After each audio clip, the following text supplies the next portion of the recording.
అరే మొత్తవారి డిమార్ట్ సామాన్ చెప్తా రాసుకో. అది డీమార్ట్ సామాన్లు కాదే, ఇంట్లోకి కావాల్సిన సామాన్లు.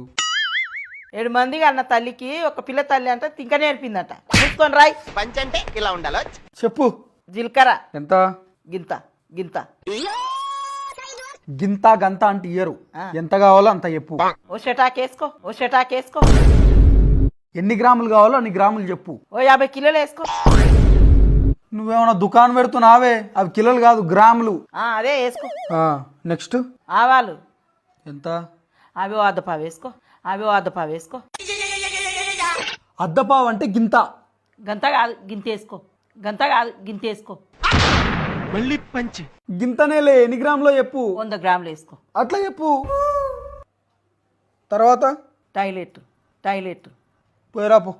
టాయిలెట్ కాదురా, దోమలు వస్తే చచ్చిపోతాయి చూడు గది. అది టాయిలెట్ కాదు, ఆల్ అవుట్.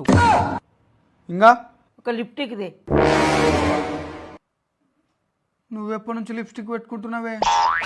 వాషింగ్ మిషన్ లేచి లిప్టిక్. అది లిప్స్టిక్ కాదు, లిక్విడ్. నీకు ఇందాకనే చెప్పిన తింక నేర్పకని. నేనేం తింక నేర్పుతలే, నువ్వే నాకు తిక్కలు చెప్తున్నావు. చక్క చెప్పు. ఓ పోరడా. పోరడా?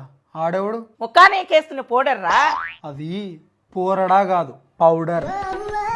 నెక్స్ట్ అంట్ల సబ్బులు తీసుకురా, ఒకటేమో కుడక తీసుకురా. కుడుకనా? కుడుక అంటే అదే బాక్సులు ఉండదు, అదే బాక్సులు ఉండదు. అది కుడుక కాదు, డిష్ వాష్ బార్ అంటారు. నెక్స్ట్ ఏంది? ఒక కంపాటు. ఎండాకాలం అయిపోయిన తర్వాత కుండెందుకే ఇప్పుడు?